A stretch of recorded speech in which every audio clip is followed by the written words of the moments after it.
Hello everyone, my name is Yatharth Kapoor and today we will be talking about how to create a virtual switch on Hyper-V by using Hyper-V on Windows Server 2016. For this, we will have to go to the Hyper-V Manager.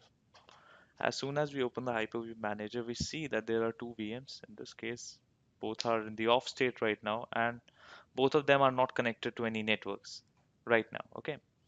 So, in order for them to be able to connect to a network, we will have to create a virtual switch. And how to create a virtual switch is to go to the action pane and select Virtual Switch Manager from there. Now we see that Virtual Switch Manager has opened up and we have three options in it. First is external switch. External switch would mean that your virtual machine will be able to communicate even with the internet. So it will have an internet based connection.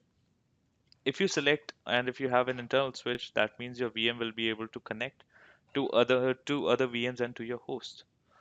Then if you have a private switch, that would mean that your VM will be able to connect to other VMs on the same host, right? So VM to VM communication. So I will create this virtual switch in this example.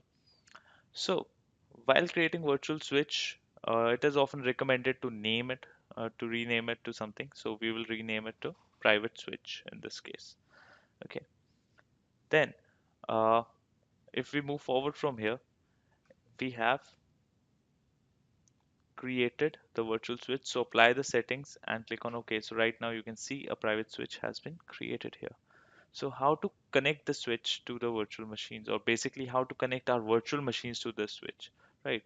So right click on any VM in this case and go to the settings of this virtual machine because we want to attach this virtual machine to a specific switch, and switches will be attached to the network adapter part, right? So the network adapter right now in this virtual machine has no connection. You can see from here.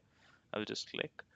So network adapter does not have any connection. So if you click on this, you will see the virtual switch I have just created in the previous step.